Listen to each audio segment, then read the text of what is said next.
No warnings, just karma.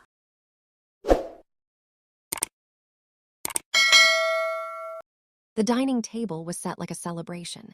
Candles burned low beside matching plates. My mom had made her special occasion chicken, the kind she only cooked when she wanted everything to look perfect from the outside. That was the first sign something was wrong. My sister sat straighter than usual, smiling too much. My parents kept exchanging those quiet looks they thought no one noticed. Halfway through dinner, my dad stood up with his glass. "I just want to say," he began, clearing his throat. "We're so proud of the only child who truly stayed loyal to this family." He turned toward my sister, our only child. The words didn't register at first. They hovered in the air, waiting for someone to laugh, someone to correct him. No one did. My mom nodded like this had already been discussed, approved, finalized. She's the one who never disappointed us. My fork paused halfway to my mouth. I looked around the table, waiting for a glance. A pause, a flicker of realization. Nothing. My sister didn't look at me. She kept her eyes on her plate, lips pressed together like she was trying not to smile. "You've always been independent," my mom added casually.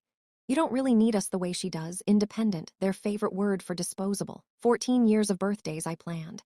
Bills I helped pay, emergencies I showed up for, being the one they called when things broke.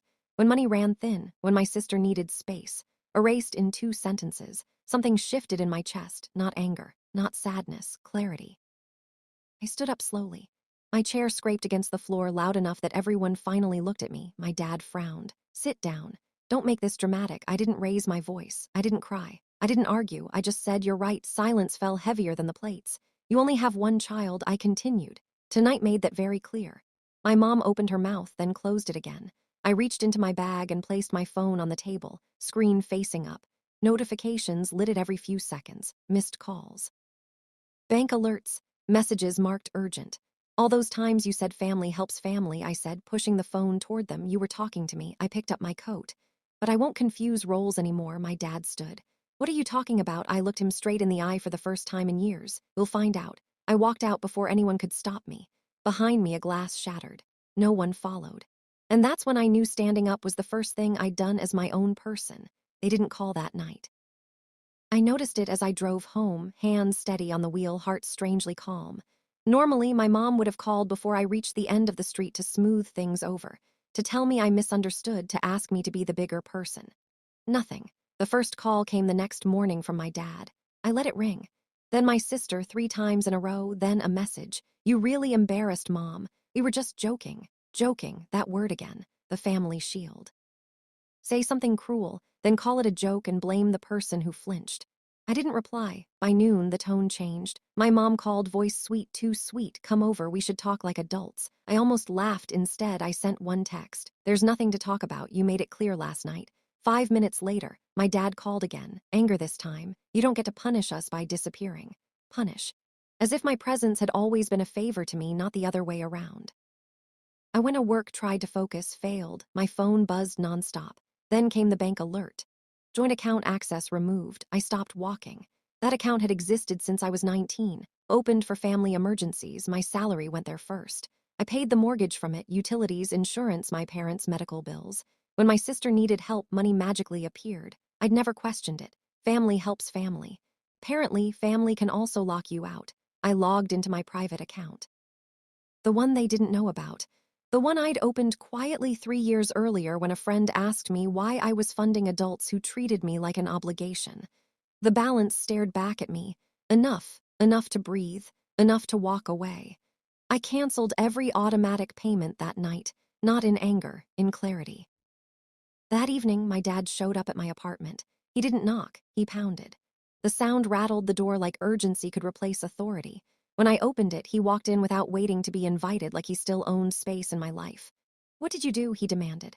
I closed the door behind him quietly. "You'll have to be specific." "The bank called," he snapped. "The mortgage payment didn't go through." I leaned against the kitchen counter. "I'm not surprised." My mom rushed in behind him, eyes already red, voice sharp. "You can't just abandon responsibilities." I met her gaze. "Funny, that didn't seem to bother you at dinner." My sister stood in the hallway, arms crossed, watching like this was a show she didn't want to be blamed for but definitely wanted to see. Dad lowered his voice, trying a calmer tone. "You're being emotional. You took what we said too seriously." I nodded slowly. "And you took what I gave you for granted. Mom scoffed. So what, you're cutting us off now because of one comment, I repeated, that confirmed years of quiet expectations. Silence stretched thick across the room. Then my sister finally spoke. You're really going to do this to us? I looked at her, really looked. She'd never paid a bill in that house, never handled a crisis, never stayed up at 2 a.m. calculating numbers so everyone else could sleep. I'm not doing anything to you, I said. I'm just stopping what I was doing for you. My dad's face hardened. You think you're better than us now? No, I said calmly. I finally see us clearly. They left without apologizing. No slammed doors, no dramatic threats. Just cold disappointment, like I'd failed a role I never agreed to audition for 2 days later. My mom called crying. She said the bank was asking questions. She said my sister was stressed. She said this wasn't how families behaved. I listened quietly, then replied, families don't erase children at dinner tables. She hung up. That week, I changed everything. Account passwords, emergency contacts, door locks, boundaries I should have set years ago. And for the first time in my life, I slept through the night, no late calls, no financial panic, no guilt disguised as duty, just silence, peaceful, unfamiliar silence. But they weren't done. They didn't know how to be. The first wave came through relatives. My aunt called, voice full of concern that felt rehearsed. We're worried about the tension, she said. Your parents are heartbroken. This is tearing the family apart. I asked one question. Did they tell you what happened at dinner? A pause. Well, families say things they do mean. Exactly, I replied. And sometimes they mean them. She had no answer. Then the messages started appearing in the family group chat. Long paragraphs about forgiveness, unity, respect for parents. Not one person asked what led to it, only why I wouldn't undo it. No one questioned the story they were fed, because it was easier to fix the difficult child than confront the comfortable lie. The final move came as an announcement, not an invitation. Sunday lunch at my aunt's house. Everyone would be there. They told me I should come to clear misunderstandings. I almost didn't go, but something inside me was done hiding, done letting them narrate my role. I wasn't walking into an ambush. I was walking in prepared. I arrived exactly 10 minutes late, not rushed, not apologetic. When I walked into my aunt's house, the noise dipped for half a second, then swelled back up in that forced cheer people use when tension sits at the table with them. My mom was already crying. My dad looked tired. My sister looked annoyed that her Sunday included consequences. My aunt hurried over, gripping my arm like she was welcoming me to a negotiation. We're glad you came. This can all be fixed with one apology. I smiled politely. I didn't come to apologize. I came to clarify. That word traveled down the table like a warning. Clarify what? My dad asked sharply. I set my bag down and remained standing. Clarify roles. Since we're redefining family positions publicly, let's do it with full information. My cousin muttered under his breath. Here we go. I took a folder out of my bag and placed it on the table. I agree. This doesn't need to be emotional. It needs to be factual. My sister crossed her arms. What is this, a courtroom? No, I said. A record. I opened the folder and slid papers across the table.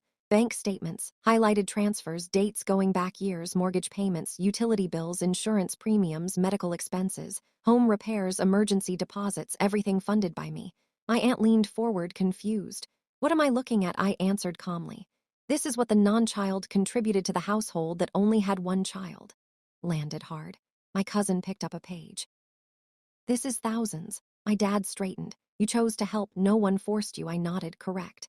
And you chose to say I wasn't your child, so I chose to stop helping. That's not revenge, that's alignment. My sister snapped. This is manipulation. Manipulation is pretending someone is family only when their card works, I replied. She didn't speak again. My mom tried a softer approach. We never meant it like that. You misunderstood. I met her eyes. You didn't correct it. You agreed. You reinforced it. Then you removed my access to the joint account while still expecting my salary to fund your life. My aunt turned sharply to them. You locked her out? Dad muttered. We thought she was overreacting. So your solution was financial punishment? I asked. No one answered. I pulled out another document. This is a drafted legal summary. I haven't filed anything. But it outlines financial dependency created under false representation of shared family responsibility. The word legal changed everything. My cousin leaned back. Oh no, my sister's confidence cracked. You'd see your own parents. I shook my head slowly. No, I'd legally separate from people who already separated from me emotionally. You made it official at dinner. I'm just documenting the aftereffects. My mom's voice shrank. What do you want? Not drama, not humiliation, clarity and distance. I placed one final paper on the table. A repayment outline. not the full amount, just the last 3 years. They stared at the number like it was written in fire. My dad exploded. "This is extortion." "No," I said calmly. "This is an invoice. Extortion would be threatening silence. I'm offering documentation." My aunt exhaled slowly. She has proof. She's calm. And she's right. No one defended them now, not with paper evidence spread between the plates like truth served with lunch. I stayed standing. "I'm not here to destroy you. I'm here to end my role as your financial safety net. If you want a relationship, it will be equal. Respectful with boundaries and zero access to my money," my sister whispered. "We can't afford the house without you," I answered gently. "Then maybe it's time the only child learns how bills work." My dad looked smaller than I'd ever seen him. "You'd really take this to court if I have to protect myself, yes. But I'd prefer a clean, signed separation."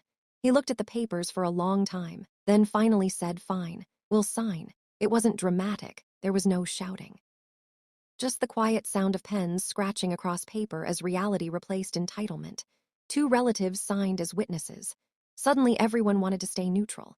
I gathered my copies neatly. My mom looked up at me like she was seeing someone new.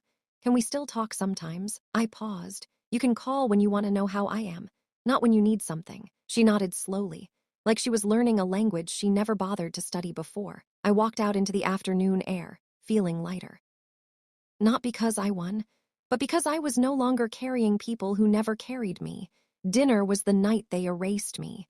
Sunday lunch was the day I wrote myself back in, not as their backup, not as their wallet, but as my own person. The papers changed everything, not loudly, not overnight, but steadily, like a tide pulling back from a shore that had taken too much for too long. The first missed mortgage payment turned into the second. Then the bank stopped calling me and started calling them. Reality doesn't care who was the favorite child. Reality only cares who signs the check. My sister tried getting a job. She lasted 3 weeks. The hours were too stressful. Manager was disrespectful. The first time, there was no one quietly transferring money to make discomfort disappear. My parents tried selling jewelry. They cut subscriptions. They argued more than they spoke. Relatives who once sent long lectures about forgiveness suddenly stopped calling. Advice is free. Support is expensive. One evening, my dad called, not angry, not proud, just tired. "We're thinking of selling the house," he said. I listened quietly. The same house I had helped pay for, the same house where I apparently never belonged. "That might be the responsible choice," I replied. He swallowed. "We didn't think it would come to this." I didn't say I did. Instead, I said sometimes consequences arrive late, but they always arrive. After they sold the house, they moved into a smaller apartment. My sister moved with them. For the first time in her life, she shared expenses. She complained often, but she paid. Half, at least. My mom started tracking grocery prices. My dad learned how to compare utility plans. They called less. When they did, it wasn't about money. It was awkward small talk. "How? Work? How's your health? How's the weather?" They were learning the shape of a relationship that didn't revolve around my bank account. It was unfamiliar for all of us. Months passed, then a year. The repayment plan came through in small, consistent amounts. No missed transfers, no dramatic speeches, just quiet accountability. I never chased them. I never reminded them. The agreement spoke for itself. One afternoon, my mom called. I almost didn't answer, but I did. Her voice was softer than I remembered. "I made your special chicken today," she said, then paused. I realized I used to cook it when I wanted things to look perfect. I should have tried making things actually right instead. I didn't rescue her from the guilt. I didn't punish her either. I just said, "Thank you for telling me that." That was the first real conversation we'd had in years. My sister texted me later that week. I got promoted. She added a second message after a minute. "I didn't know bills could teach you so much." I smiled at the screen. Growth rarely comes wrapped in comfort. I didn't go back to being their safety net. I didn't need to. They stopped expecting it. Boundaries had done what arguments never could. They had forced everyone to stand on their own feet, including me. 2 years after that dinner, my dad asked if I wanted to meet for coffee. Just coffee. No agenda. No paperwork. We sat across from each other like 2 adults who had finally met without roles between us. He looked older, but clearer. "I was wrong," he said. "Not just that night, for a long time." I nodded. "I know." There was no hug, no dramatic reconciliation, just honesty, and strangely, that was enough. We didn't become a perfect family. We became a real one, one where help was asked, not assumed. Where love wasn't measured in money. Where respect didn't depend on usefulness. Dinner was the night they erased me. Sunday lunch was the day I stood up. But the years after, those were when we all learned what family actually means. And this time it wasn't funded by me. If this story stayed with you, don't forget to like, subscribe, and turn on the bell so you never miss stories about strength, boundaries, and self-respect. Your support helps these stories reach more people. Thank you for being here.